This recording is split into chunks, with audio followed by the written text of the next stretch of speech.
Assalamualaikum warahmatullahi wabarakatuh. Saya Tessa Sporty dengan NIM 21129 seksi 21BB08. Tujuan pembuatan video ini yaitu untuk memenuhi tugas konsep dasar bumi antariksa dengan materi teori terbentuknya bumi. Yang pertama yaitu teori terbentuknya bumi. 1. Teori pasang surut gas.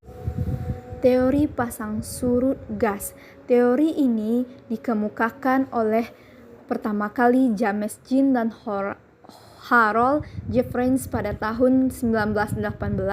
Menurut mereka, sebuah bintang besar mendekati matahari dalam jarak dekat dan menyebabkan terjadinya pasang surut pada tubuh matahari yang saat itu masih berupa gas.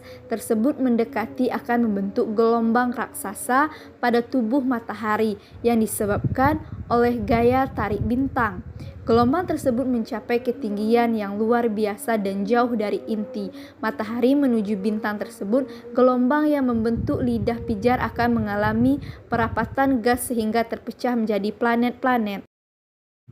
Yang kedua yaitu teori Big Bang. Teori ini menyatakan bahwa alam semesta ini berasal dari super padat dan panas yang kemudian meledak dan mengembang sekitar 13 miliar tahun. Yang lalu Big Bang adalah teori yang banyak didukung oleh deretan bukti ilmiah sehingga dapat diterima oleh semua kalangan baik para ilmuwan atau masyarakat biasa. Teori ini dapat menentukan akhir dari alam semesta. Teori Big Bang ini pertama kali diperkenalkan oleh salah satu ilmuwan yang bernama Abby Jules Milne, seorang kosmolog asal Belgia 1920. Alam semesta ini bermula dari gumpalan superatom yang berbentuk bola api kecil dengan ukuran yang sangat kecil. Gumpalan ini makin lama makin memadat dan memanas, kemudian meledak, memuntahkan seluruh dari alam semesta.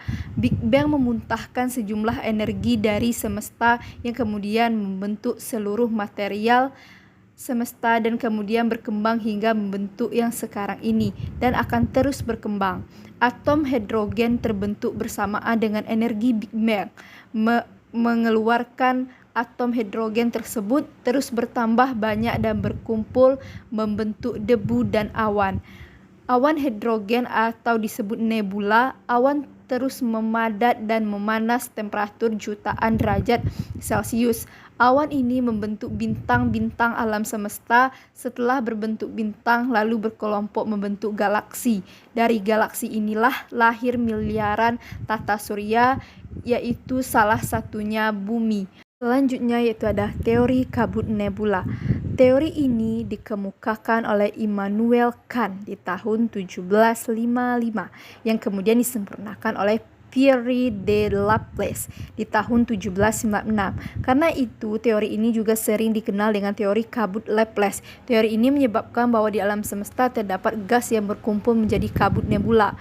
Gaya tarik-menarik antar gas membentuk kumpulan kabut yang sangat besar dan berputar semakin cepat. Proses perputaran ini mengakibatkan materi di bagian khatulistiwa terlempar dan berpisah, median yang memadati karena kedinginan. Selanjutnya yaitu teori planetesimal. Abad ke-20, seorang ahli astronom Amerika, Forrest Rand Moulton, beserta ahli geologi Thomas C. Chamberlain mengemukakan teori planetesimal. Teori ini menyebutkan bahwa matahari tersusun dari gas-gas yang bermassa tetap pada satu yang lain berukuran hampir sama yang melintas di dekat dengan matahari sehingga hampir menjadi tabrakan. Akibatnya materi ringan di tepi matahari dan bintang tersebut menjadi tertarik. Materi yang terlempar mulai menyusut dan membentuk gumpalan-gumpalan yang dinamakan dengan planetesimal. Selanjutnya yaitu teori bintang kembar. Teori ini yaitu pembentukan bumi yang terakhir dikenal dengan teori ini yaitu bintang kembar. Teori ini dicetuskan oleh astronomi Raymond Arthur Galaksi yang merupakan kombinasi dari bintang kembar. Salah satu bintang tersebut meledak dan menyebabkan banyak material yang terlempar. Bintang yang tidak meledak memiliki gaya gravitasi yang kuat. Sebaran pecahan ledakan bintang lainnya mengelilingi bintang tersebut. Bintang yang tidak meledak kemudian dikenal dengan matahari, sementara pecahan-pecahannya menjadi planet lainnya.